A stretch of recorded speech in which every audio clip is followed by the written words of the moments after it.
তো গাইস দেখো তৈরি হয়ে গেল সুস্বাদু পটেটো ফিঙ্গার রেসিপি। তো বিকালে কিন্তু এমন ঝটপট এই রেসিপিটা তৈরি করলে কিন্তু আমরা খুব সহজে খেতে পারি। অনেকটা ক্রিস্পিও হয়েছে আর অনেকটাই দারুণ স্বাদের হয়েছে।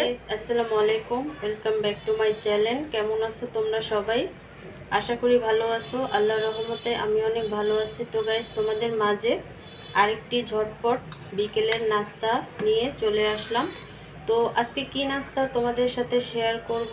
তো গাইস ভিডিওটি ফার্স্ট থেকে লাস্ট পর্যন্ত দেখতে থাকো, আশা করি ভালো লাগবে। আর ভালো লাগলে প্লিজ একটি লাইক আর একটি সাবস্ক্রাইব করে পাশে থাকবে। তো গাইস আজকে আমি তোমাদেরকে যে নাস্তাটা তৈরি করে দেখাবো সেটা হচ্ছে পটেটো ক্রিসপি ফিঙ্গার রেসিপি। তো এই রেসিপিটা খেতে কিন্তু খুবই অসাধারণ হয় আর ঝটপট ঘরে যা আছে তাই দিয়ে কিন্তু এই আলুর রেসিপিটি তৈরি করতে পারবে। তো এখানে আমি আলু সিদ্ধ করে খোসা ছাড়িয়ে তারপরে আমি গ্রেট করে নিচ্ছি যাতে কোনো বড় টুকরো না থাকে। তো খুব ভালোভাবে আমি আলুটাকে গ্রেট করে নেব। আলুগুলো খুব ভালো করে আমি ম্যাশ করে নিয়েছি, একটা বড় অংশ নাই। তো এখানে আমি দিয়ে দিচ্ছি সব রকমের মশলা, চাট মশলা, আর এটা হচ্ছে সাদা গোলমরিচের গুঁড়া, ঝাল হওয়ার জন্য এটা হচ্ছে লাল মরিচের গুঁড়া, আর স্বাদ মতো লবণ। তো তোমরা কিন্তু গোলমরিচের গুঁড়াটা একটু বাড়ায় দিতে পারো, কারণ ঝালটা যতটুক খাবে ততটুক দিবে। আর এখানে দিয়ে দিচ্ছি চালের গুঁড়া। চালের গুঁড়াটা যদি তোমরা না দিতে চাও স্কিপ করতে পারো, সেই ক্ষেত্রে তোমরা কর্নফ্লাওয়ার ব্যবহার করতে পারো। তো আমি সবগুলো উপকরণ খুব ভালোভাবে চটকিয়ে মিক্স করে নেব।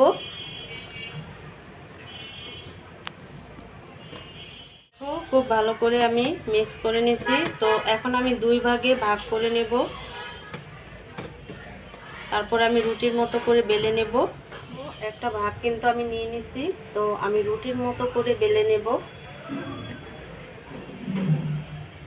দেখো রুটির মতো করে আমি বেলে নিছি। তো এই সাইডগুলো আমি এভাবে করে ছুরি দিয়ে কেটে নেব।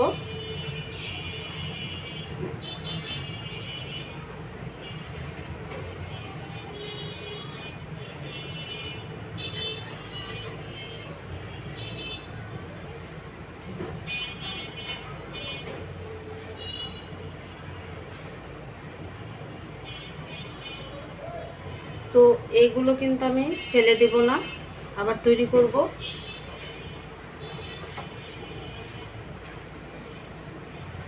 তো অনেকটা চিকন চিকন করে ফিঙ্গারের শেপ দিয়ে নিব আমি।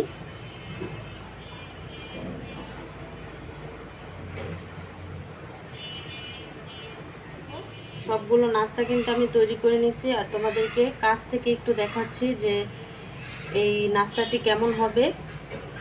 দেখো তেল বসায় দিছি, তেলে এখন আমি ভেজে নেব। ভাজার জন্য দেখো আমি তেল দিয়ে দিছি, আর আমি এটা অল্প তেলেই ভাজবো।